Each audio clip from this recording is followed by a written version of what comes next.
Podcast-ის დღევანდელ ეპიზოდში განვიხილავთ კლიმატის ცვლილებასთან დაკავშირებულ საფრთხეებს და მათ შესახვედრად გადასადმელ პრაქტიკულ ნაბიჯებს. მოწყვლადობის შეფასებიდან დაწყებული საინჟირო ნაპირსამაგრი თუ ორგანიზაციული სამუშაოების ჩათვლით. ვილაპარაკებთ ამ საქმეებში მუნიციპალიტეტების როლზე და იმაზე, თუ რა დახმარებას უწევს მუნიციპალიტეტებს მერების შეთანხმება, მედეგობის ამაღლებასა და ენერგეტიკული სიღარიბის დაძლევაში. Რატომ არის კლიმატის ცვლილებისთვის მომზადება არაუბრალო ხარჯი, არამედ გონივრული ინვესტიცია? ჩვენი სტუმრები არიან გეოგრაფი, გარემოს დაცვის სპეციალისტი კახა ბახტაძე, ვეგის უფროსი ანალიტიკოსი თუთანა კვარაცხელია, ენერგოეფექტურობის ცენტრის საქართველოს ხელმძღვანელი გიორგი აბულაშვილი, ხოლო საუბარი მიყავს მოდერატორს ილია უნის დოქტორანტს გიორგი მუხიგულიშვილს. მოусმინეთ მათ საინტერესო დისკუსიას. მოგესალმებით, მე ვარ გიორგი მუხიგულიშვილი და ჩვენი დღევანდელი შეხვედრის თემა არის კლიმატის ცვლილების ზეგავლენა, როგორ უნდა მოემზადონ მუნიციპალიტეტები და ჩვენი დღევანდელი სტუმრები არიან კახა ბახტაძე, გეოგრაფი, გარემოს დაცვის სპეციალისტი, თუთანა კვარაცხელია, ვეგის უფროსი ანალიტიკოსი და ბატონი გიორგი აბულაშვილი, ენერგოეფექტურობის ცენტრის საქართველოს ხელმძღვანელი. დავიწყოთ იმით, რომ კლიმატის ცვლილება ბოლო 10 წლების განმავლობაში უკვე საკმაოდ დიდ საფრთხეებს ქმნის არა მხოლოდ სხვადასხვა ქვეყნებისთვის, საქართველოსთვისაც და გაზრდილია ისეთი ბუნებრივი მოვლენები, როგორც არის სიცხის ტალღები, გვალვები, წყალდიდობები, ასევე ის მოვლენები, რომელიც შეიძლება პროვოცირებას ახდენდეს გეოლოგიური რისკებისას და საქართველო განსაკუთრებით ამ მხრივ საფრთხის ქვეშ არის, იმიტომ რომ გაზრდილი არის გეოლოგიური რისკებიც, მისი რელიეფიდან გამომდინარე და ამის მაგალითებიც გვაქვს უკვე ბოლო 10 წლებში, კარგად გვახსოვს დევდორაკი, შემდეგ თბილისის ტრაგედია, შოვის, გურის და ასე შემდეგ, რომელმაც საკმაოდ დიდი ეკონომიკური და ადამიანური დანაკარგები მოიტანა საქართველოსთვის, ხო, ჩვენი ქვეყნისთვის. გადავიდეთ პირველი შეკითხვით ბატონ კახასთან. რა არის ის ძირითადი საფრთხეები და რისკები, რომელიც გაზრდილია საქართველოში და განსხვავდებიან მუნიციპალიტეტები, რა თქმა უნდა, ამ საფრთხეების და რისკების მიხედვით, ხო? და რა არის ამის ძირითადი ფაქტორები, გამომწვევი ფაქტორები, რაც გავლენას ახდენს ამ ცვლილებებზე? საფრთხეებით უნდა დავიწყოთ პირველ რიგში საუბარი, იმიტომ რომ ერთ-ერთი მნიშვნელოვანი კომპონენტი არის, როცა რისკის გამოთვლამდე მივდივართ, ჩვენი ქვეყანა, როგორც თქვენ აღნიშნეთ, საკმაოდ მრავალფეროვანია, თავისი ბუნებრივი გარემოს მახასიათებლების მიხედვით.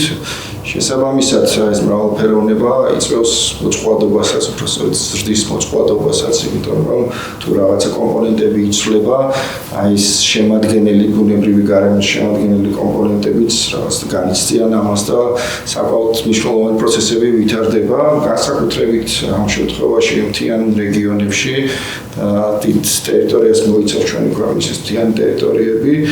და გვაქვს სწორედ ამ ბუნებრივი საფრთხეების გააქტიურებით გამოწვეული რისკების მატება და შემდეგ უკვე კატასტროფული მოვლენები, რომლებიც ზიანს და ადამიანურ მსხვერპლს იწვევს ჩვენს ქვეყანაში.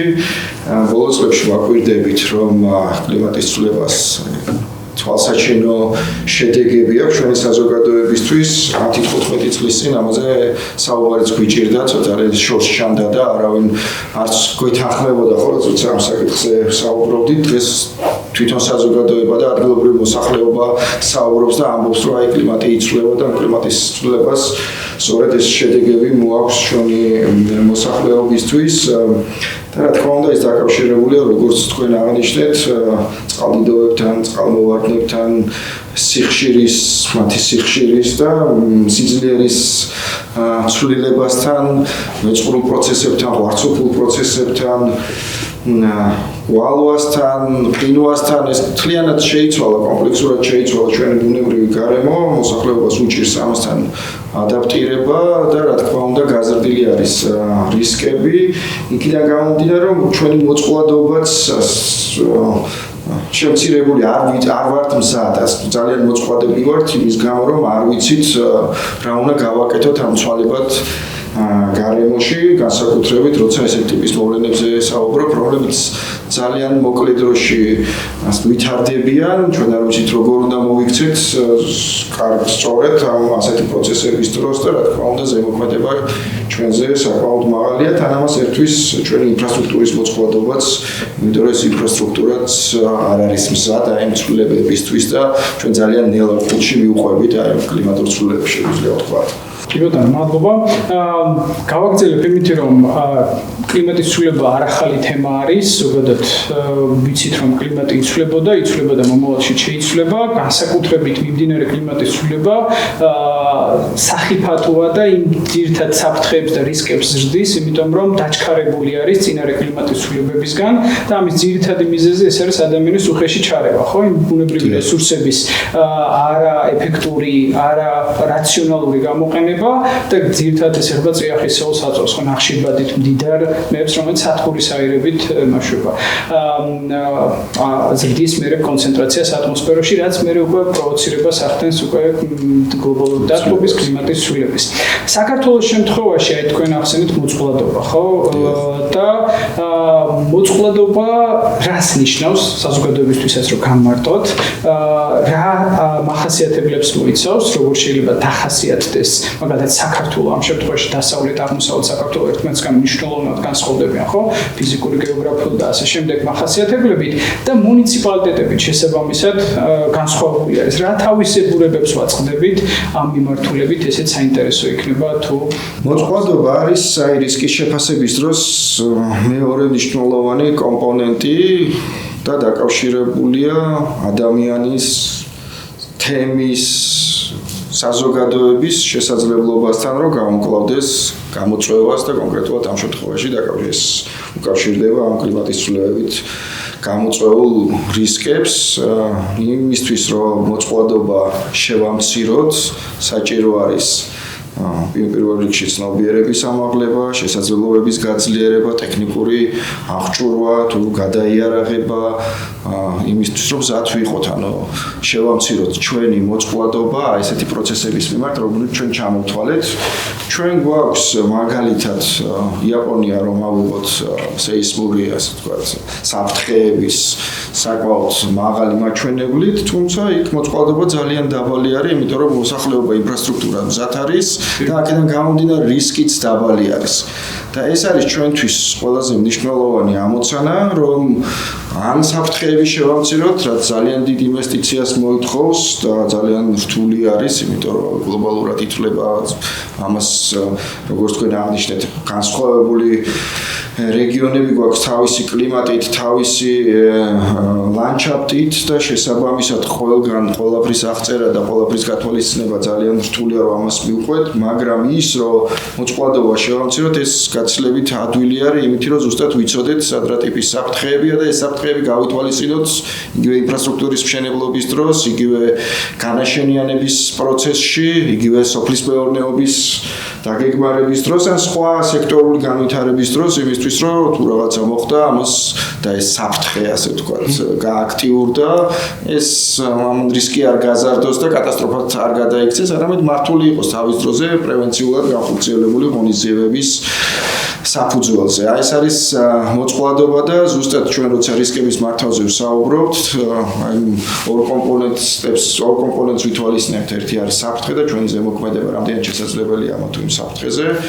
ვიცით რომ იცის დროზე შეუძლებელი არის, თუმცა მოწყვლადობაზე შესაძლებელია და მოწყვლადობის ნაწილზე ვმუშაობთ, რომ ეს ნაწილი გავაძლიეროთ. იგივე წყალდიდობა წყალმოვარდნაზე, ხო, რთულია მყინვარებთან დაკავშირებული პროცესების შესწავლა, მაგრამ შესაძლებელია დაგეგმარება ისე, რომ დავცილდეთ დინარის ნაპირებს და გავითვალისწინოთ, გავაკეთოთ მოდელირება და ეს შევიტანოთ იგივე სივრცის დაგეგმარების თუ ქალაქმშენებლობის პროცესში და ეს არის ის ძირითადი საკითხები, რომელიც უნდა გახდეს პრიორიტეტი ჩვენი ქვეყნისთვის და რომელიც გათვალისწინებაც უნდა მოხდეს აი გადაწყვეტილებების მიღების დროს. კი ბატონო, მადლობა. როგორც უკვე აღნიშნეთ, კლიმატის ცვლილებით გამოწვეული საფრთხეების და გაზრდილი რისკების გამო ბოლო წლების განმავლობაში საქართველოში საკმაოდ მაღალი იყო ადამიანური დანაკარგები, ხო? სიცოცხლე რამდენიმე ადამიანის, ათეული ადამიანის სიცოცხლე შეიწირა ამ მოვლენებმა, ხო? ამას რო თავი დავანებოთ, ამ დამატებით კიდევ გაზრდილია მნიშვნელოვნად ის სოციალური საფრთხეები და რისკები, რომელიც თქვათ კლიმატის ცვლილებას ახლავს თან. თუთა აი განმარტოთ რა არის ის ძირითადი გამოწვევები, რომელიც სოციალური თვალსაზრისით გაზრდილი არის კლიმატის ცვლილების პროცესში. აქ შემოდის ასევე დამატებით ენერგეტიკული სიღარიბეც, რომელიც შეიძლება საინტერესო განმარტება იყოს ამ შემთხვევაში ჩვენი საზოგადოებისთვის. რას ნიშნავს, რა არის ის ძირითადი გამოწვევები, რომელსაც კლიმატის ცვლილების პროცესში ჩვენი საზოგადოება, საქართველო და ცალკეული მუნიციპალიტეტებზე შეიძლება ვისაუბროთ რა არის ის ძირითადი გამოწვევები. კი ბატონო, მოგესალმებით. როგორც უკვე აღინიშნა, კლიმატის ცვლილება საქართველოს ეროვნული პოლიტიკისთვის და ზოგადად მსოფლიოში ერთ-ერთი მნიშვნელოვანი თემა არის დღეს. ამას ბევრი სხვადასხვა კვლევა ადასტურებს. საქართველოშიც ტარდება ხოლმე პერიოდულად ასეთი გამოკვლევები, ეს ეხება ასევე საზოგადოებრივი აზრის კვლევას, სადაც სხვათა შორის საინტერესო შედეგები ჩანს ხოლმე, რომ მოსახლეობას, როდესაც ეკითხებიან, რომ რა არის მათთვის ყველაზე პრიორიტეტული პრობლემური საკითხები, ხშირად იწევს ხოლმე სოციალური თემები, ბუნებრივია, მაგრამ მე როდესაც ეკითხებიან, რომ აი კლიმატის ცვლილება რამდენად გეხებათ და რამდენად არის თქვენთვის გარკვეული პრობლემების შემქმნელი, უკვე თავში ამოდის კლიმატის ცვლილებასთან დაკავშირებული საკითხებიც და იქ მიუთითებენ, რომ ნამდვილად უკვე გრძნობენ ამ ყველაფერს და პირველ რიგში ასახელებენ ხოლმე აი ამ ბუნებრივ კატასტროფებს, რაც არაერთხელ აღინიშნა დღევანდელ საუბარშიც, ეს იქნება მეწყერი, წყალმოვარდნა, თქვენ ახსენეთ თბური ტალღები და ასე შემდეგ. ამიტომ მოსახლეობა ამ კლიმატის ცვლილების ეფექტებს უკვე გრძნობს და ეს ბუნებრივ კატასტროფებთან ერთად ასევე დაკავშირებული არის სოციალურ საკითხებთან. ამბობენ, რომ მაგალითად განსაკუთრებით ის მუნიციპალიტეტები, ვინც სოფლის მეურნეობაზე არიან დამოკიდებული ოჯახების შემოსავლის მიღების კუთხით, მიუთითებენ, რომ შეუმცირდათ შემოსავალი და შესაბამისად ეს უკვე დამატებით ზრდის იმ სოციალურ წნეხს, რაც ზოგადად ქვეყანაში ისედაც შეიძლება რომ არსებობდეს. აქ არაერთხელ აღინიშნა, რომ საქართველო პატარა ტერიტორია არის, მაგრამ ძალიან განსხვავებული გეოგრაფიული რელიეფი აქვს და ამიტომ კლიმატის ცვლილების გავლენები სხვადასხვანაირად აღიქმება მუნიციპალიტეტებზე და ეს ეხება სოციალურ საკითხებსაც. ახლა ჩვენ ვიცით ზოგადად, რომ თბილისი უკეთეს მდგომარეობაში არის სოციალური კუთხით რეგიონებთან შედარებით, ამაზე არაერთი კვლევა არის ჩატარებული, იგივე შემოსავლების დასაქმების კუთხით ეს მოწყობილობები თავიდანვე არსებობს და რატო არის ახლა ეს კლიმატის ცვლილებასთან მიბმული.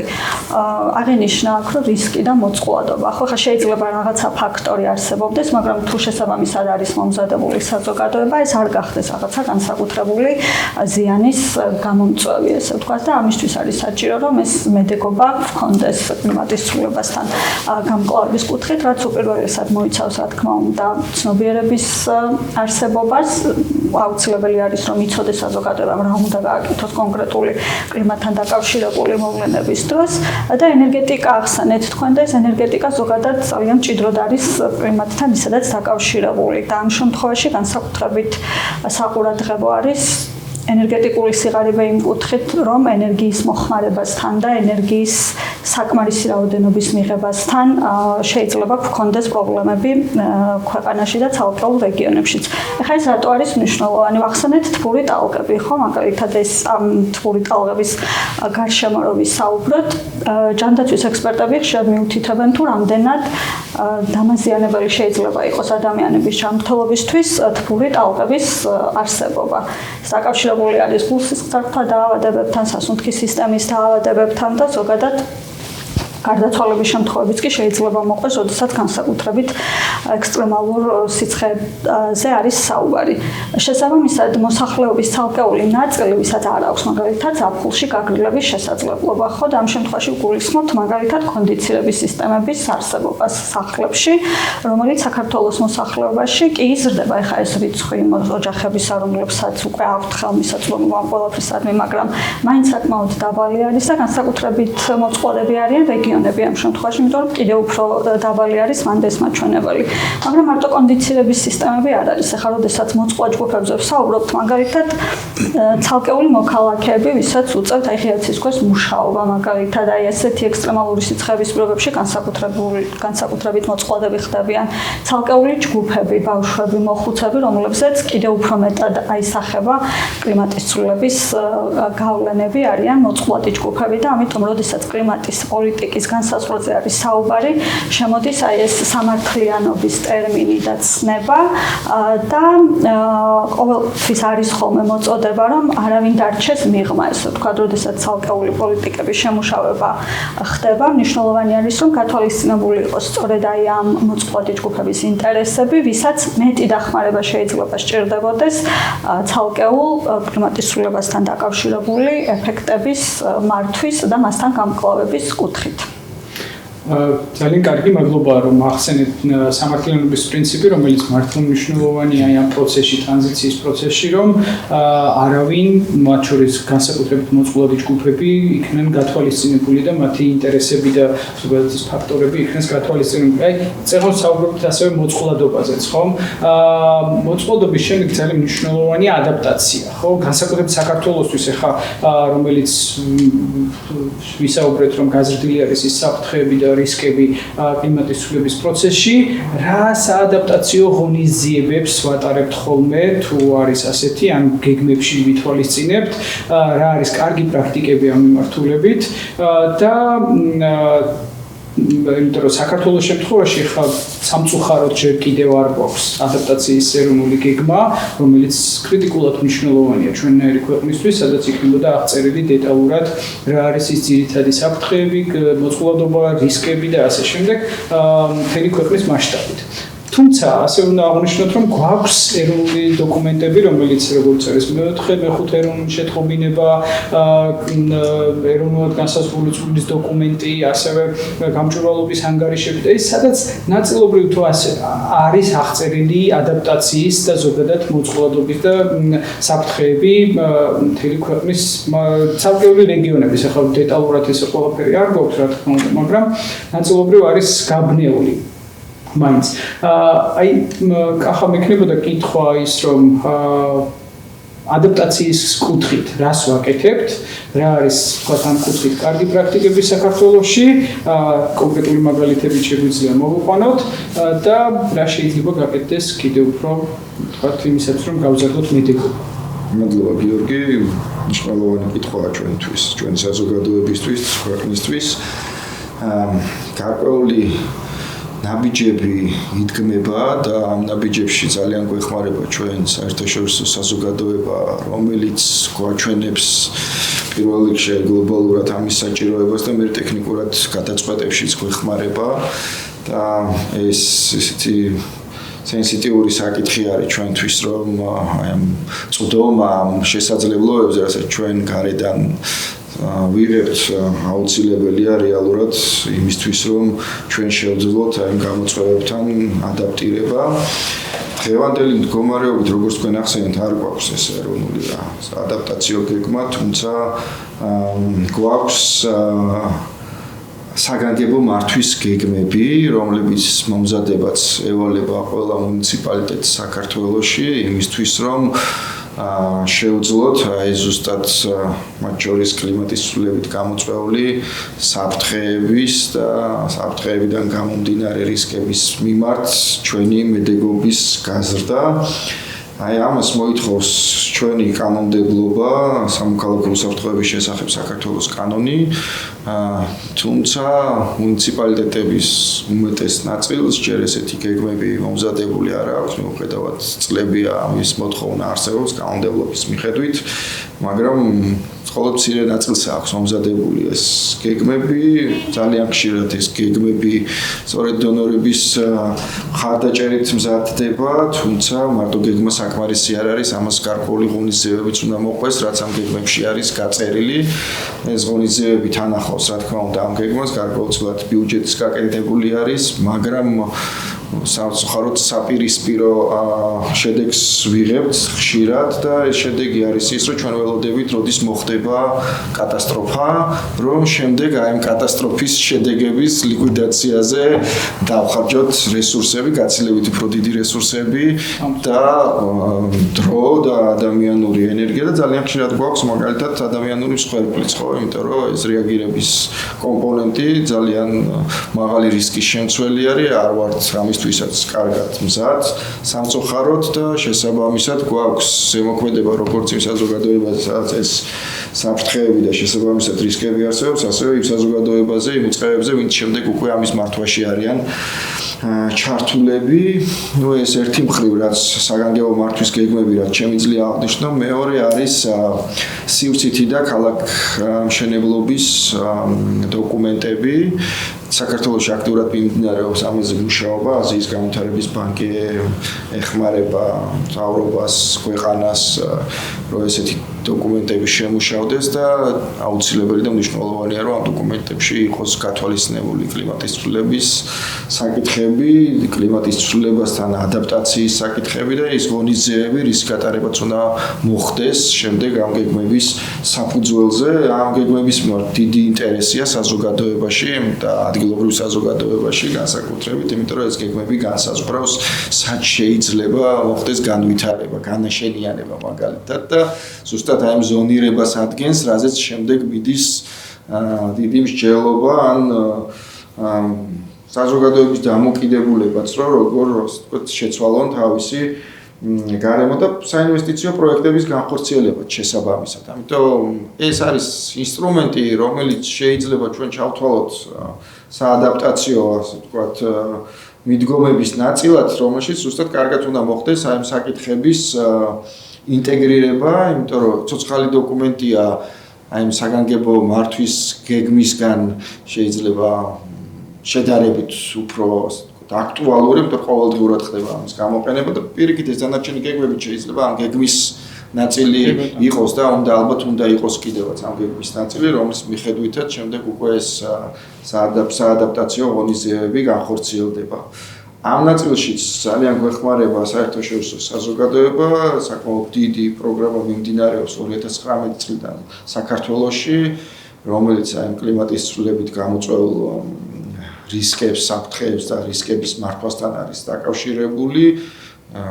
მოხდა ზონების, საფრთხის ზონების გამოკვლევა, შემდეგ მოხდა მოწყვლადობის შეფასება, შემდეგ უკვე რისკების განსაზღვრა, რისკების რუკები მომზადდა და ხა ადრეული გაფრთხილების სისტემაზე მიმდინარეობს მუშაობა იმისთვის, რომ ჩვენ შევძლოთ იმ ინფორმაციის მიღება დროულად, რაც გვჭირდება, რომ შევამციროთ რისკები და ეს პროცესი, რა თქმა უნდა, პირდაპირ კავშირში არის ამ ადაპტაციის ნაწილთან და ჩვენ ის რესურსიც არ გვაქვს, ტექნიკური თუ ეკონომიკური, ზუსტად ამ საერთაშორისო საზოგადოების დახმარებით ვიღებთ და მნიშვნელოვანია, რომ გაგრძელდეს ეს პროცესი იმისთვის, რომ ჩვენ უკეთ შევძლოთ აი ამ პროცესებთან ადაპტირება და ამ ღონისძიებების განხორციელება. ერთსაც დავამატებდი აი ზუსტად ამ აზიის განვითარების ბანკის ერთ-ერთი მოთხოვნა არის ბუნებაზე დაფუძნებული გადაწყვეტების პრინციპის დანერგვა,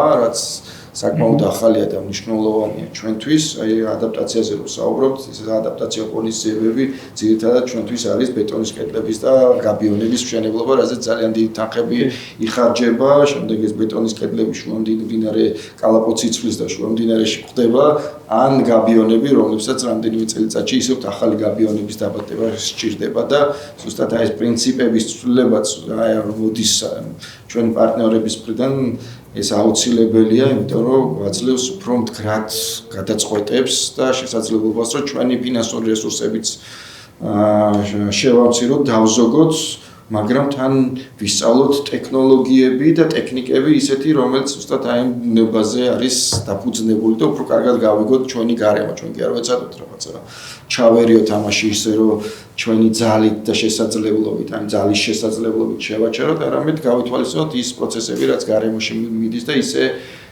შეძლებს დაგვაროთ მართოთ ეს პროცესები.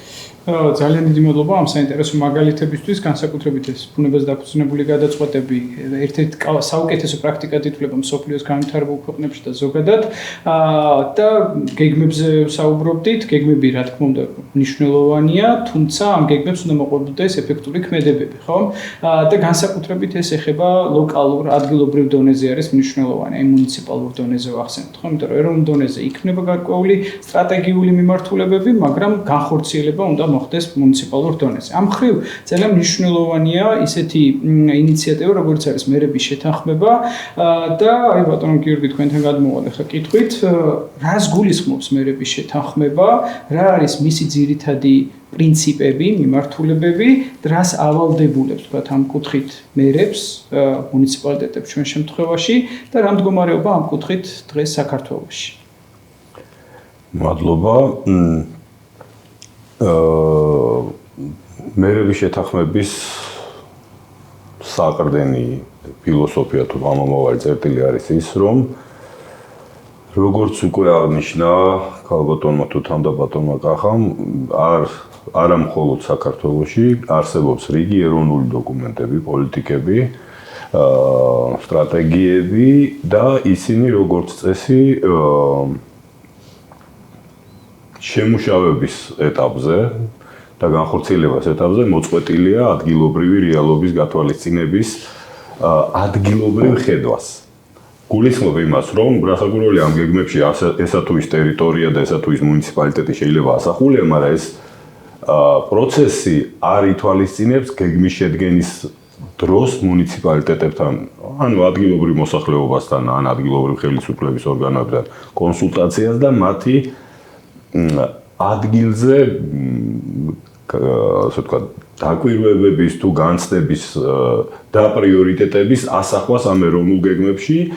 შესაბამისად, მერების შეთანხმება, როდესაც ის ჩაისახა, მაშინ ნაკლებად იყო საადაპტაციო მიმართულების მქონე და მხოლოდ შერბილების ღონისძიებებზე იყო მიმართული იმ ეტაპზე, შესაბამისად ეროვნულ და საერთაშორისო ურთიერთობებში ადგილობრივი თვითმმართველობის ხმის ჰორიზონტალურად მიწვენის საშუალებას წარმოადგენდა თუ პლატფორმას წარმოადგენდა და შემდეგ როდესაც იგივე ადაპტაციის მიმართულება და სოციალური მიმართულება, რადგან თუ დამისაუბრეს ენერგეტიკული სიღარიბე დაემატა მერების შეთანხმების, ასე ვთქვათ, სამი მიმართულებისგან არის დღევანდელი მერების შეთანხმება, სამი მიმართულებას ეყრდნობა. იგივე პროცესში ქვეყნების ეროვნული ხელისუფლებასთან ერთად მუნიციპალიტეტების ჩართულობის უზრუნველყოფა არის ამ მერების შეთანხმების მთავარი, ასე ვთქვათ, მიზანი და ამოცანა. საქართველოში სამწუხაროდ დიდად არ გამოირჩევა ჩვენი ეროვნული გეგმები და სტრატეგიები იმ პრაქტიკიდან რაც აღწერე და შესაბამისად მერების შეთანხმების ქართული მუნიციპალიტეტები ძირითადად ჩართული არიან მერების შეთანხმების გეგმების ადგილობრივ შემუშავებაში, რომლებიც მეტნაკლებად შეესაბამება ეროვნულ გეგმებს, მაგრამ ამას აქვს ობიექტური წინაპირობაც, მეტნაკლებად შესაბამისობას. იმის და მიუხედავად თუ რა ადგილობრივი პრიორიტეტი შეიძლება იყოს ასახული მუნიციპალურ გეგმაში და არა მხოლოდ მერების შეთანხმების ფარგლებში მომზადებულ გეგმაში, ჩვენ ქვეყანაში არა გვაქვს სხვა საკითხებთან ერთად კლიმატური და ენერგეტიკული საკითხების დეცენტრალიზაცია. ანუ მუნიციპალიტეტები არ არიან სრულად განკარგავი ჩვენი ქვეყნის მოწყობის გამომდინარე, ცოტა პოლიტიკურად სენსიტიურ საკითხებს ვეხები, მაგრამ ეს ფაქტია.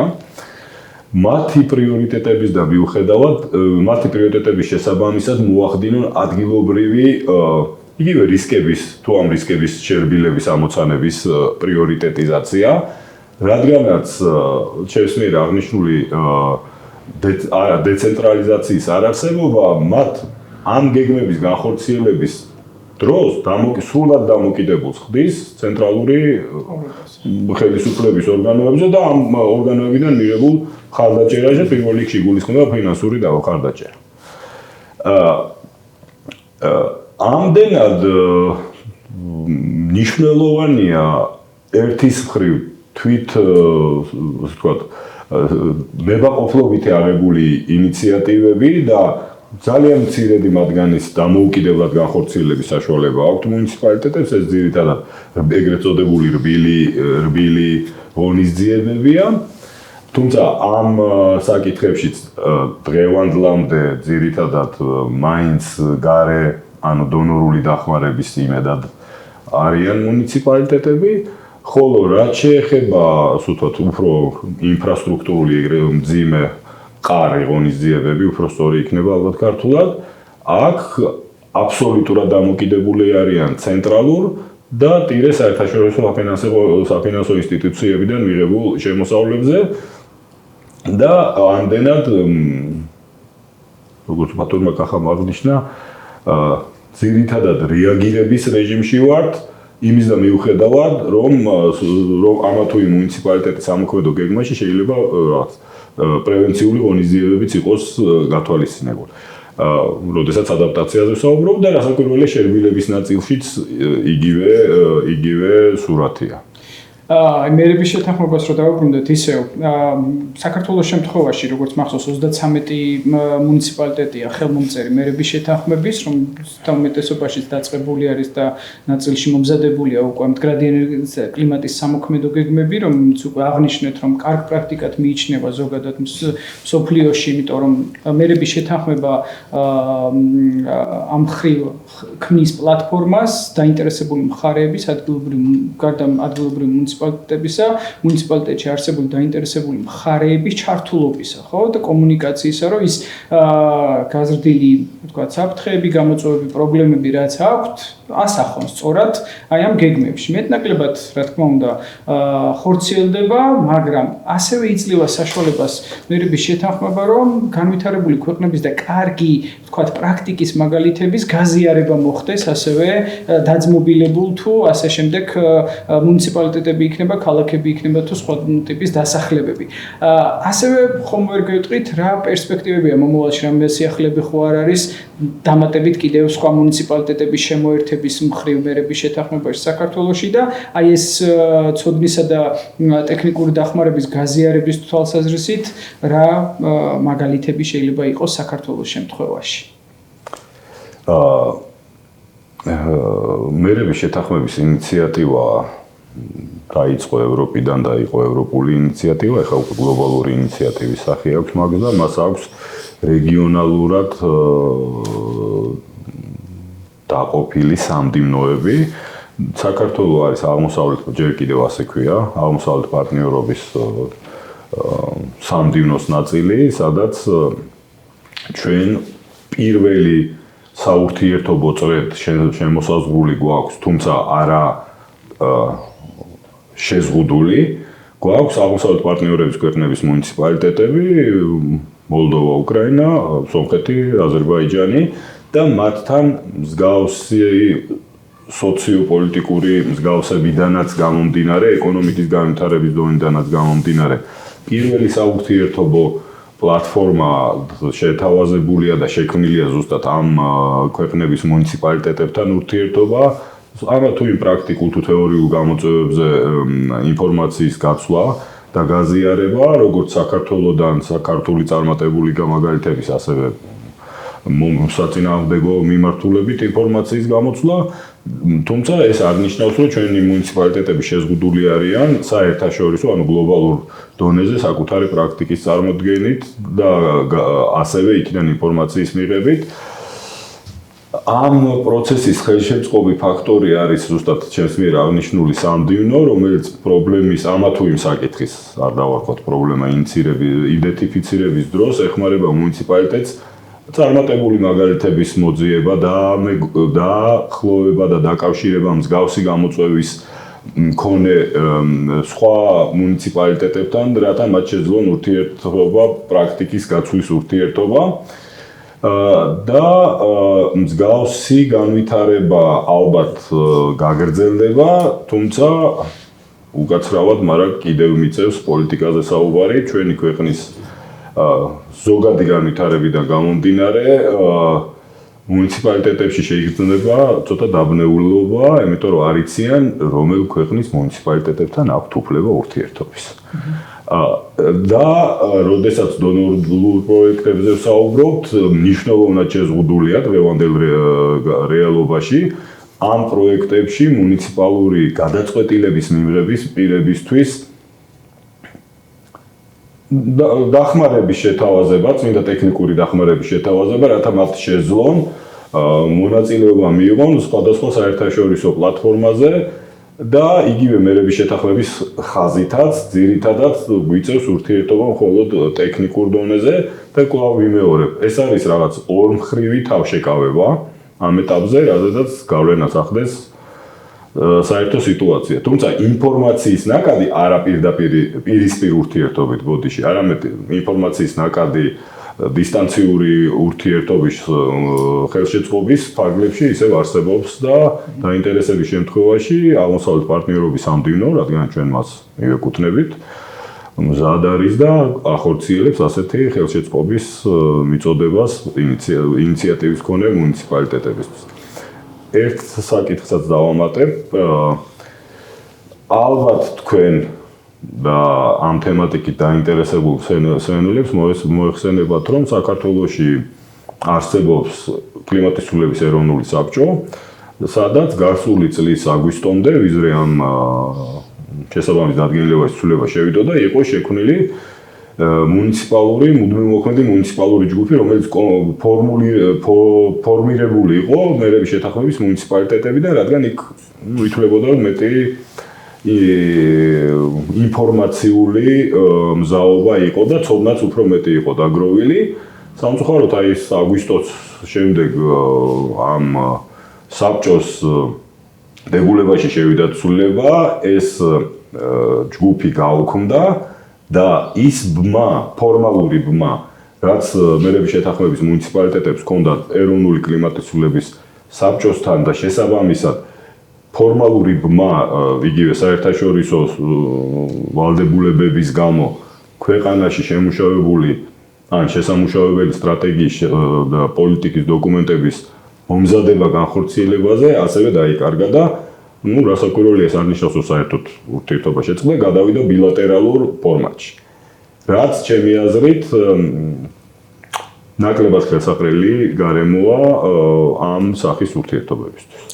კი ბატონო, მადლობა. გადავიდეთ შემდეგ ნაწილზე, კითხვა, რომელიც ყველასთვის იქნება საერთო, თქვენი პროფილიდან გამომდინარე, რა იქნება ის რეკომენდაციები, თუნდაც გამოცდილებიდან გამომდინარე, ნასწავლი გაკვეთილები, კარგი პრაქტიკები, რომელსაც ურჩევდით დღეს არსებული სიტუაციიდან გამომდინარე საქართველოს მუნიციპალიტეტებს, ეს შეიძლება იყოს საადაპტაციო ღონისძიებები, სოციალური დაცვის თვალსაზრისით, ანუ ამ კუთხით რა შეიძლება იყოს და თქვათ მუნიციპალიტეტებთან ეს მერების შეთანხმების ფარგლებში რა შეიძლება იყოს ასევე რეკომენდაციები.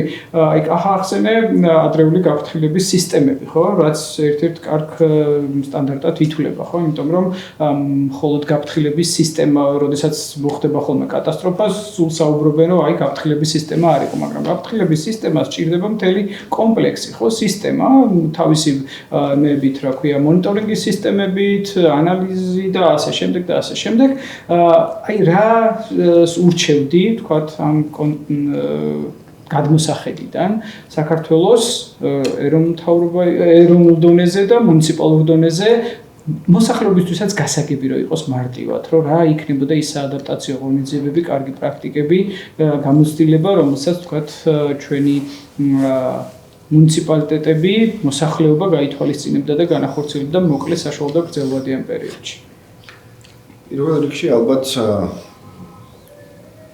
გათვალისწინება და გამოყენება იმ რესურსების, რაც არსებობს. ჩვენ სამწუხაროდ ვერ ვიყენებთ იმას, რაც გვაქვს. არის ბევრი საკითხი, ბევრი ტექნიკური რაღაცა აღჭურვილობა, რასაც სულ ვეძებთ და გვინდა რომ გქონდეს რომ უკეთესად მართოთ პროცესები, მაგრამ არის ისეთი ადამიანური რესურსები და ისეთი ტექნიკური აღჭურვილობა, რომელიც შეგვიძლია გამოვიყენოთ უკვე არსებობს საქართველოში ცოდნა, რომელიც გამოგვადგება ამ პროცესში და სამწუხაროდ ამაზე არ ვფიქრობთ, აი რაღაცნაირად ვართ იმაზე რომ არ გვაქვს და ჩვენ რო არ გვაქვს, აქედან გამომდინარე ვერანაირ სისტემას ვერ ავაშენებთ, იმიტომ რომ ნაბიჯ-ნაბიჯ გადადგმა არ გვიყვარს რაღაც ამ სისტემის აწყობა ნაბიჯ-ნაბიჯ არ მოგწონს. ჩვენ გვინდა რომ რაღაცნაირად ეს სისტემა ჩამოვარდეს და თავზე დაგვეცეს და დაიწყოს უცბად მუშაობა. რეალურად ასე არ ხდება, ეს პროცესი არის ზუსტად პატარ-პატარა ნაბიჯებით გადაიდგმება. ეს პატარა ნაბიჯები გადაიდგმება ადგილობრივი დონეზე, რა თქმა უნდა, თემის დონეზე, თემს შეუძლია თავის შიგნით პროცესები მართოს. ბატონმა გიორგიმ აღნიშნა ზუსტად ის, რომ აი კავშირი არ არის ეროვნულ და ადგილობრივ მთავრობებს შორის და არ არის კავშირი ასევე მუნიციპალურ და ადგილობრივ თემებს შორის. ესეც პრობლემა არის. თუ აი ამ პატარ-პატარა ჯგუფებს, თემებს ექნებათ შესაძლებლობა თვითონ მიიღონ გადაწყვეტილები, თვითონ მიიღონ მონაწილეობა და მართონ გარკვეული პროცესები, ხო? დაინახონ და აღიქვან თავის გარემო, საზოგადოება, როგორც ერთი თემის ნაწილი, რომელიც გადაწყვეტილების მიღების პროცესში თვითონ არიან მონაწილეები, მაშინ სამუშაოების ნაბიჯები გადაიდგმება, თვითონ განახორციელებენ. ჩვენ მუშაობთ მაგალითად ამ საგანგებო მართვის გეგმებზე თემების დონეზე და ერთ-ერთი საკითხი, რა თქმა უნდა, არის ეს პრევენცია, მზაობა და შემდეგ რეაგირება და რეაგირება, რა თქმა უნდა, მუნიციპალიტეტების უმეტესი ნაწილი ამბობს, რას ვაკეთებთ 112-ს უკავშირდებით და 112-დან ველოდებით, როდის მოვა ჯგუფი. და თქვენ რას აკეთებთ და ჩვენ რა უნდა გავაკეთოთ? ახლა ჩვენ რა შეგვიძლია? შეუძლია 112-ს ჯერ თბილისიდან მე ადგილზე გადასცემენ და მე ადგილზე თუ არის რამე შესაძლებლობა, უკვე ადგილიდან იწყება და თუ ეს არ ყოფნის, მე მოდის თბილისიდან სხვა რეგიონებიდან, რასაც როცა აი კატასტროფული მოვლენა ხდება, ჩვენ გვაქვს რეალურად წუთები და წამები, ხო? ანუ შენ რეაგირება შეგიძლია მოახდინო რამდენიმე წუთი, მაქსიმუმ 1 საათი, 2 საათი, იმიტომ რომ 2 საათის მერე უკვე დამთავრებულია ყველაფერი და შენ გადადიხარ აღდგენის ნაწილში, როცა უნდა დაეხმარო ადამიანებს ვინც გადაირჩინა თავი და გამოიყვანო რაღაც ტერიტორიიდან, ან სხვა რაღაც ღონისძიებები გაატარო, მაგრამ ის უკვე აღარ არის რეაგირება, ის უკვე აღდგენის ნაწილი არის და ნახეთ თემები მაგალითად, რომლებიც თვითონ ჰქონდათ ეს სისტემა თავის შიგნით აწყობილი. მაგალითად, გურის ეს ჯურუყვეთის თემი არის, სადაც ეს წყალმოვარდნა მნიშვნელოვანი პრობლემა იყო და რას აკეთებთ ამ დროს რო ვკითხეთ, რას ვაკეთებთ და ის მოსახლე რომელიც ყველა სადაც პირველად იწყება ეს პროცესი და თავისუფლად წვიმა როცა არის ის უკვე მზად არის და ხედავს რომ დინარეს დონე იწევს, გამოდის და თოფს ისვრის. და თოფს რო ისვრის დანარჩენ მოსახლეობა მიცის რომ როცა წვიმა ან მოსალოდნელია წვიმა და ამან თოფი გაისროლა, ყველა უნდა ავიდეს მეორე სართულზე და ნუ ამისთვის რაღაცა ღონისძიებები უნდა გაატარონ. თავისი შიდა სისტემები არის გარკვეული, რასაც თვითონ აკეთებენ, მაგრამ ნუ ამათთვის ძალიან რთულია, იმიტომ რომ ამაში დახმარება არ მოდის, ესენი თვითონ ორგანიზმი. თუ ამაში მეტი დახმარება იქნება, რომ ამ თემებმა ეს პროცესები უკეთესად მართონ, რა თქმა უნდა, შედეგებიც უკეთესი გვექნება. ევროპა ვახსენეთ და ევროპაში ძალიან ბევრი ჩვენგანი ამყოფია სოფლის დასახლებებში ნამყოფები ვართ, მაგრამ აი საგანგებო სიტუაციების სამსახურს რომ მიაქციოთ ყურადღება, რა თქმა უნდა არის ეს სამსახურები, მაგრამ აი სოფლებშიც დაინახავთ, რომ სადღაც სახანძრო მანქანა დგას, სადღაც სამაშველო მანქანა დგას, ის მოსახლეობა რაღაცა ღონისძიებებს ატარებს. იქ დივერსიფიცირებულია, ეს ნაწილიც კი დივერსიფიცირებულია. იმ რისკების შეფასებიდან გამომდინარე, რაც თემში არის, ისინი თვითონ ემზადებიან ამისთვის, თვითონ თავისი ტექნიკა ყავთ და რო კითხავ რომ ამას აქ რა უნდა ის გეუბნება რომ როგორ არა ჩვენ რისკები შევაფასეთ, ვიცით რომ ჩვენ გჭირდება მაგალითად სახანძრო მანქანა, იმიტომ რომ ჩვენთან ხანძრის რისკი მაღალი არის და ჩვენ ხასად ველოდოთ 2 საათი რომ სახანძრო მანქანა ამოვიდეს, ამიტომ პატარა სახანძრო მანქანა ან რაღაც მოწყობილობა გვაქვს მობილური, რომლითაც ამ რისკებთან გამკლავება შეგვიძლია შესაბამისად ამ ჩვენს მოწყვლადობას, საფრთხე კი არსებობს, მაგრამ მოწყვლადობას დაბლავწევთ და ამ ყველაფერს მართავთ ისე რომ არ ხდება მნიშვნელოვანი ზიანი საზოგადოებას და ადამიანური მსხვერპლი არ გვაქვს. ეს არის ზუსტად ჩვენთანაც დასაწყები, რომ არ ვიფიქროთ, რომ მაინც და მაინც გვჭირდება $1,000,000-იანი სუპერ კომპიუტერი, რომელმაც რაღაცა ანალიზების ასე ვთქვათ, მონაცემების ანალიზი უნდა მოახდინოს და რაღაცა შედეგები მოგცეს. ეს შედეგები თვითონ მადლობელ მოსახლეობა ძალიან კარგად იცის, იქ რომ მივდივარ ჩვენ საფრთხეებზე მოწყვლადობაზე რომ ვსჯელობთ, ზუსტად იციან სად არის მოწყვლადი საზოგადოება, ზუსტად იციან სად რა ტიპის საფრთხეებია, ზუსტად იციან როგორ მართავდნენ ამ პროცესებს, მანამდე და რა არის გასაკეთებელი. ცოტა მეტი მუშაობა არის მათთან ერთად საჭირო. თუ ისინი ჩართულები იქნებიან, თვითონ შეძლებენ აღარ იქნება თბილისიდან საჭირო სანიაღვრე არხების გასაწმენდად სპეციალური ჯგუფის ჩასვლა, თუ ეს ადამიანები გავლენ და ამ სანიაღვრე არხებს გაწმენდნენ ან გააფართოვებენ იმ საჭიროებიდან გამომდინარე, რაც იქ ადგილზე არსებობს და რასაც წლიდან წლამდე აგვირდებიან. ხო, აი ეს პროცესები თვითონ ადგილზე უნდა დაიწყოს, მაგრამ ეს მოიტანს იმასაც, რომ ჩემი კუთვნილების გზნობაც გაიზრდება. არ ვიცი, ხანდახან ვფიქრობ ხოლმე, რომ აი სპეციალურად ამ ადგილობრივი მოსახლეობის კუთვნილების გზნობაც რო არ გაიზარდოს და მე იმათ არ მოითხოვონ, ვიცი რა, ეს ჩემია და ეხლა ამ ყველაფერს მე ის როგორც მინდა ისევ მართავ, იმიტომ რომ ჩემი ენერგია ჩავდი ამ ყველაფერში. აი ესეც ეს რაღაც პოლიტიკის ნაწილიც შეიძლება იყოს, იმიტომ რომ ამაში თუ დავეხმარებით, ხო, ეს წარმოითხოვს დიდ თანხებს. პირიქით რაღაცნაირად ინტერესიც მეტი არის საზოგადოების მხრივ ადგილზე ახალგაზრდებსაც მეტი პერსპექტივა აქვს, რომ იქ რაღაცა ღონისძიება გაატარონ, იმიტომ რომ თბილისში რატომ მოდიან, იმიტომ რომ მეტი შემოსავალი აქვს, იმიტომ კი არა, პერსპექტივას ვერ ხედავენ, ან რაღაცა არ ხდება, ხო? რატო არის მიგრაცია დაწყებული ახლა განსაკუთრებით ქვეყნიდან, პერსპექტივას ვერ ხედავენ, რომ აი რა აქ რა გავაკეთო, ასე არ ვიცი და მიდიან სადღაც ფიქრობენ, რომ იქ უფრო მეტი საფრთხეც იგრძნობენ და განვითარებაც მეტია. კი ბატონო, აი ხა მოყვანილმა მაგალითებმა გური ახსენე ევროპა, გამახსენე უცებ ბონი, სადაც ხშირად მიწევს ხოლმე ამ კლიმატის საკითხებზე ჩასვლა ხოლმე და შაბათ-კვირაობით არის ხოლმე ძალიან საინტერესო, მიუხედავად იმისა, რომ ყველა ცენტრები დახურულია, შაბათ-კვირას არის ის პერიოდი, როდესაც ოჯახები თავიანთ შვილებს, ბავშვებს ასწავლიან, აი ეს პირველადი როგორ უნდა მოიქცნენ ამ საფრთხეების შემთხვევაში, ხო და ხშირად არის ხოლმე ჩემს სასტუმროსთან სახთა, სადაც რჩები თემი იკრიბება, ბავშვებს ასწავლიან იქ მეხანძრეები როგორ უნდა ვთქვათ მოიქცნენ იქ სხვადასხვა საფრთხეებთან გამკლავების მეებს ასწავლიან წესებს. ანუ ცოდნა, ინფორმირება არის ერთ-ერთი ყველაზე მნიშვნელოვანი აი ამ პროცესში, რითიც შეიძლება ვთქვათ დავეხმაროთ და ზოგადად როდესაც სოციალურ მედეგობაზე ვსაუბრობთ, ხო? ამ ხრივ განათლება არის ერთ-ერთი მნიშვნელოვანი. თუთა შენ რა რეკომენდაციები და რჩევები გექნებოდა ამ კუთხით მუნიციპალიტეტებისთვის, ზოგადად ჩვენი საზოგადოებისთვის, რომ რას მიაქციონ ყურადღება და განავითარო.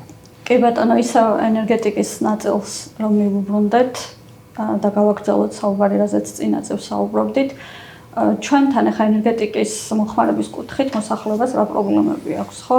პირველი ეს არის არასაკმარისი გათბობა, ზამთარში არასაკმარისი გათბობა, სოფლიო ბანკის კვლევა არსებობს და სხვა ბევრი კვლევა არსებობს, საქსტატიც ატარებს ხოლმე პერიოდულად შინამეურნეობების ენერგორესურსების მოხმარების კვლევას, სადაც წლიდან წლამდე გვაქვს მონაცემები და ეს მონაცემები გვეუბნება შემდეგ რაღაცას, რომ მოსახლეობა ძირითადად ათბობს ერთ ოთახს, მიუხედავად იმისა, რომ მეტის გათბობა შეიძლება რომ სჭირდებოდეთ.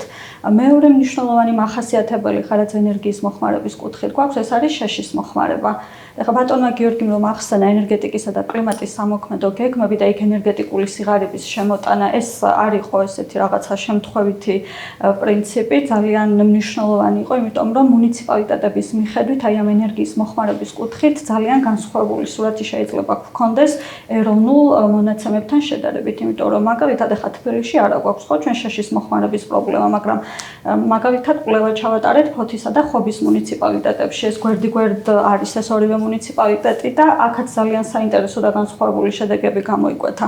ეხლა ფოთი არის უფრო ისეთი ურბანული ტიპის დასახლება და მან ძალიან ცოტა არის შეშის მოხმარება, თუმცა ხობის მუნიციპალიტეტში თითქმის 70%-მდე იყო ეს მაჩვენებელი, სადაც ამბობენ, რომ ოჯახები გასათბობად შეშას იყენებენ. ეხლა რატო არის ეს პრობლემა? შეშის მოხმარება დაკავშირებული არის შეშის მოხმარების ტექნოლოგიებთან.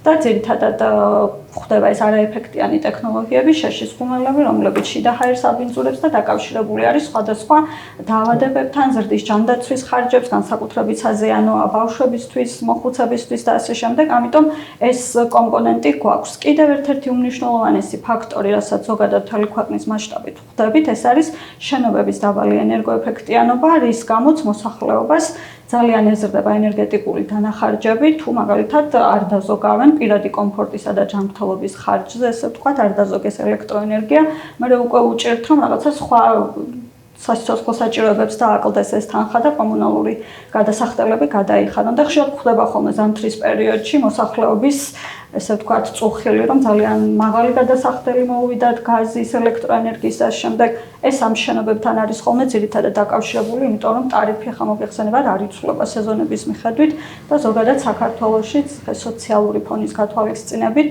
ვიცით, რომ გვაქვს იგივე სოციალური გაზი, ანუ ეს არ არის საბაზრო ტარიფები, რაც ჩვენ გვაქვს დღევანდელ საყოფაცხოვრებო სექტორში. ამიტომ ეს არის ის მთავარი პრობლემები, რის გამოც მე უკვე ხდება ხოლმე ცალკეული მოწყობილობების იდენტიფიცირება და ყოველთვის ჩვენ საქართველოს ენერგეტიკის პოლიტიკის დოკუმენტი არსებობს, რომელიც განსაზღვრავს და მკაფიოდ ხაზს უსვამს ამ პრობლემის არსებობას ქვეყანაში.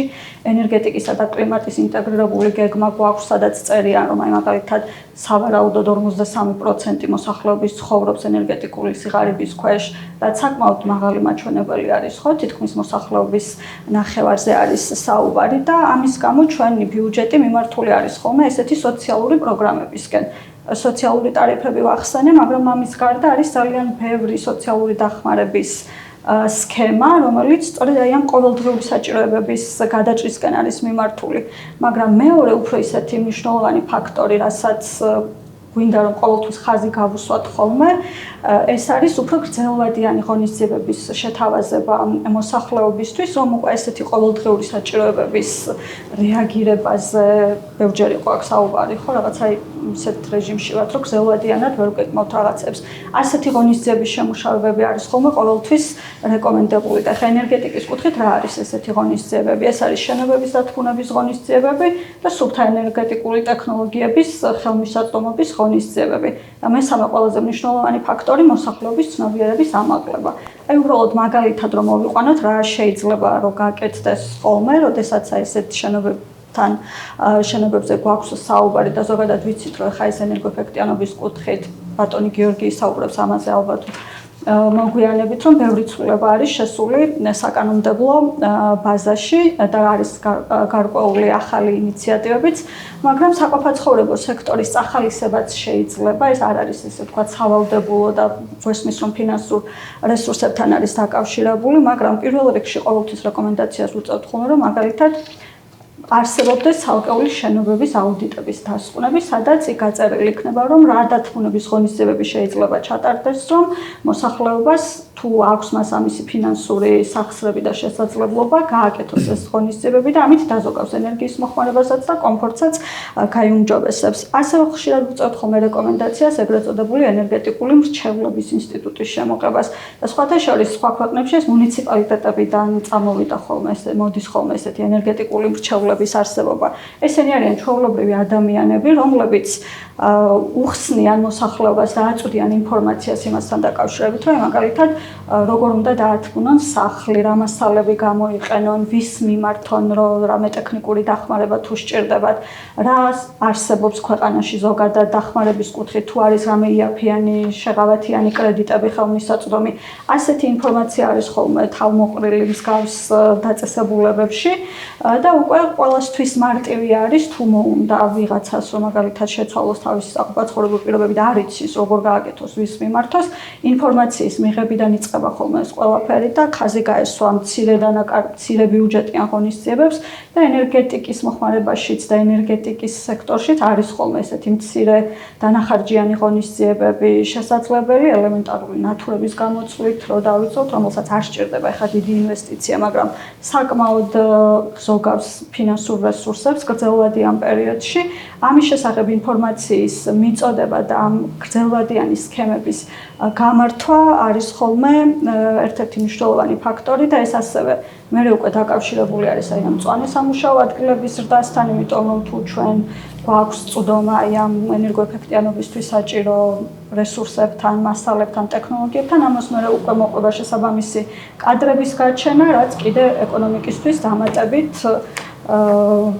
შემოსავლის წყარო არის გრძელვადიან პერსპექტივაში რომ შევხედოთ. ამიტომ ძალიან მნიშვნელოვანი არის რომ ეროვნულ დონეზე არსებული პოლიტიკები მუნიციპალიტეტების მიხედვით ჩაშლილი იყოს კონკრეტულ ღონისძიებებად და დანახული იყოს ეს მთლიანი სხვა ღონისძიებების კომპლექსში და ასე მოხდეს შესაბამისი დაგეგმვა ადგილობრივი პოლიტიკების. კი ბატონო, ძალიან დიდი მადლობა და ბატონო გიორგი, თქვენთან რო გადმოვიდეთ, რა იქნებოდა თქვენი რჩევები, რეკომენდაციები იმ მუნიციპალიტეტებისთვის, რომლებიც ჯერ არ არიან ხელმომწერი და ვინც ხელი მოაწერა და ჯერ კიდევ შემუშავების პროცესში არის, რა გაითვალისწინონ,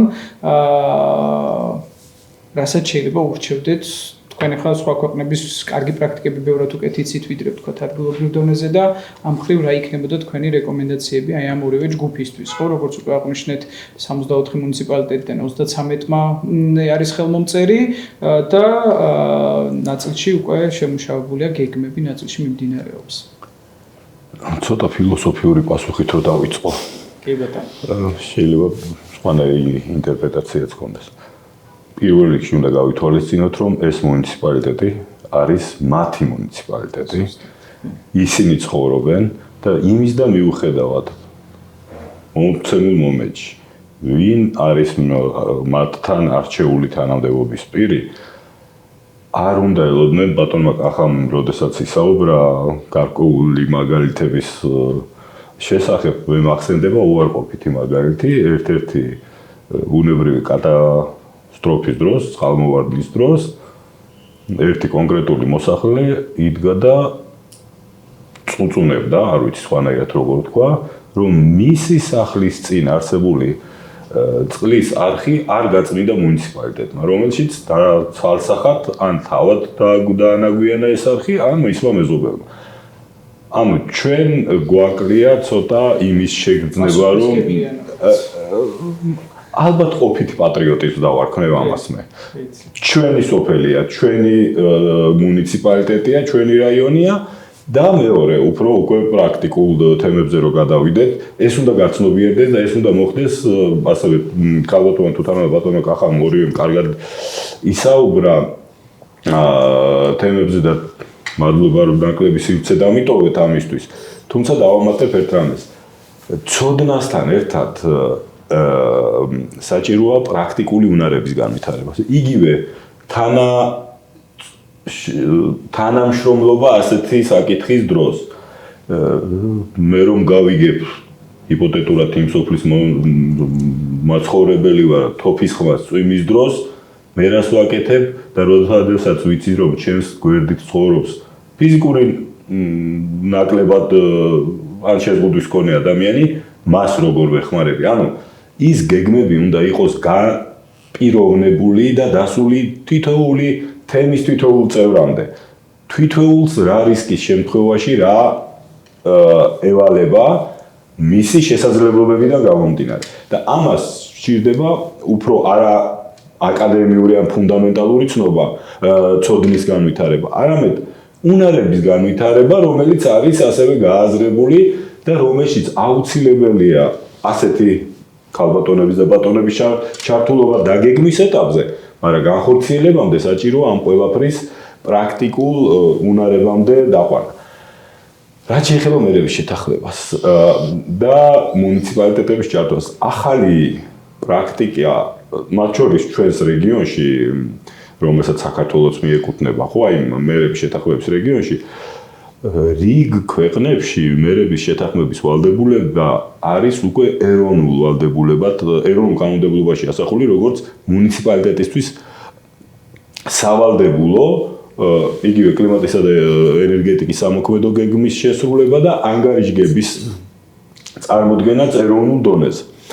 ეს ალბათ ჩვენთვის ცოტა ნაადრევია, მაგრამ პირველადი და უშუალოდ სათანამშრომლო არხის აღდგენა და ამ ტიპის მუნიციპალიტეტებთან ურთიერთობა, რომლებსაც შეუძლიათ, რომლებაც ნებაყოფლობით ივალდებულეს რიგი ღონისძიებების განხორციელება და ცენტრალური ხელისუფლებიდან ცოტა უფრო მეტი ხელშეწყობა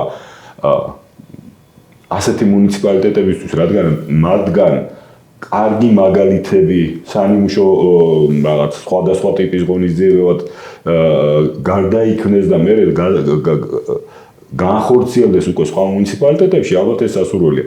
ერთი ფაქტი უნდა ინფორმაცია უნდა გაგიზიაროთ. მერე შეთანხმების ერთ-ერთი დიდი მუნიციპალიტეტისგან გუში საღამოს შემომივიდა ზარი და მათ გაუჩნდათ, აი თქვენ ახსენეთ ენერგომრჩეველი, ხო? ენერგომრჩეველის სამსახურის ჩამოყალიბების სურვილი და ეს არის სრულად თვითონ წამოსული ინიციატივა, როგორც ჩანს შედარებით ახალი თანამშრომელი ამ მუნიციპალიტეტიდან ნაკლებად ერკვეოდა მერების შეთანხმების საკითხებში მე მოუყევი ეროვნული წვლილი შესახებ და ასე შემდეგ, მათ შორის ენერგეტიკის და კლიმატის განვითარება. ის ყოფითი პრაქტიკით მივიდა ამ დასკვნამდე და რადგანაც აწუხებს მუნიციპალიტეტში არსებული სიტუაცია, მან ესე თქვა ყოველგვარი ტერმინოლოგიური ასე თქვა აღნებების და მიუხედავად იმ დასკვნამდე მივიდა, რომ მუნიციპალიტეტებში სასარგებლოა ასეთი სამსახური, ჯამურად გაცილებით უფრო მეტ სარგებელს მოუტანს როგორც მოსახლეობას, ასევე მუნიციპალურ ბიუჯეტისთვისაც ეკონომია იქნება და ბოლოს წინადადებას ვიტყვი გიორგი ნებისმიერი დონის ხელისუფლების ორგანოები და მათი საქციელი ისევე როგორც ნებისმიერი ცნობილი ადამიანი, ეგრეთ წოდებული, ასე ვთქვათ, ლიდერები, ხო, არიან კარგი სამაგალითო და სასურველია, რომ მუნიციპალიტეტებმა თავიანთი შენობებით დაიწყონ გაუმჯობესება, ან ცენტრალური ხელისუფლების ორგანოებმა თავიანთი შენობებით დაიწყონ გაუმჯობესება ენერგოეფექტურობის, თავიანთი გადაწყვეტილების დროს, როდესაც ისინი სხვადასხვა შესყიდვას ახორციელებენ ინფრასტრუქტურული პროექტის თუ სატრანსპორტო საშუალების გაითვალისწინონ კლიმატური და ენერგეტიკული მოსაზრებები და ეს ქმნის, ასე ვთქვათ, აყალიბებს გარკვეულ მოდას და მიზიდულობას, რომ მოსახლეობის ჩვეულებრივმა რიგითმა მოქალაქეებმაც მიმართონ იგივე ღონისძიებებს და შემდეგ ეს ნაბიჯ-ნაბიჯ ალბათ იქცევა საყოველთაო პრაქტიკად. კი ბატონო, ძალიან დიდი მადლობა. რომ შევაჯამოთ, ვიტყვი რომ კლიმატის ცვლილების ზეგავლენა რაც არის, კიდევ უფრო გაიზრდება სხვადასხვა სცენარების შემთხვევაში, იმიტომ რომ მომიწია ბოლო 2013 წლიდან ეროვნული კვლევებში, ეროვნული დონის კვლევებში მუშაობა, სადაც სცენარებს ვადგენდით თუ როგორ შეიცვლება კლიმატი საქართველოში 2040, 2070, 2100 წლისთვის, რას უნდა ველოდოთ და ამ მხრივ ძალიან მნიშვნელოვანია მართლა, რომ მუნიციპალიტეტები და ადგილობრივი დონე მზად იყოს ამ ყველაფრისთვის, საზოგადოება იყოს მზად. და მნიშვნელოვანია, რომ ეროვნული დონის დოკუმენტებში გათვალისწინებული იქნას ადგილობრივი პრობლემები, რაზეც ახლა ვისაუბრეთ, ხო? იმიტომ რომ ზოგადი და ეს სადღეგრძელოები კარგია, მაგრამ მნიშვნელოვანია ხოლმე ადგილობრივი სპეციფიკის გათვალისწინებაც. ანუ სწორად ისაუბრეთ, რომ ეს რა თქმა უნდა ადამიანებზეც არის დამოკიდებული საზოგადოების წევრებზე, რომ მათ გაითავისონ მეტად პასუხისმგებლიანები იყვნენ, საკუთარი კარის ზღუდს მიღმაც იფიქრონ ხოლმე, რომ თქვათ ის დასუფთავებას რაც ეხება და მოწესრიგებას, ხო, ეს იქნება წყალარინების სისტემები თუ სხვა და სხვა, მათი არის ეს ყველაფერი და ეს მართლა ამ მხრივ მნიშვნელოვანი არის. და ზოგადად ინფორმირებული და განათლებული საზოგადოება არის საფუძველი მედეგობისა, რომელიც თქვათ შეიძლება ეხებოდეს როგორც კლიმატის ცვლილებას, ისე სხვა საფრთხეებსაც. მადლობა კიდევ ერთხელ დღევანდელ შეხვედრაში მონაწილეობისთვის და წარმატებულ დღეს გისურვებთ. წარმატებები თქვენ ინიციატივას.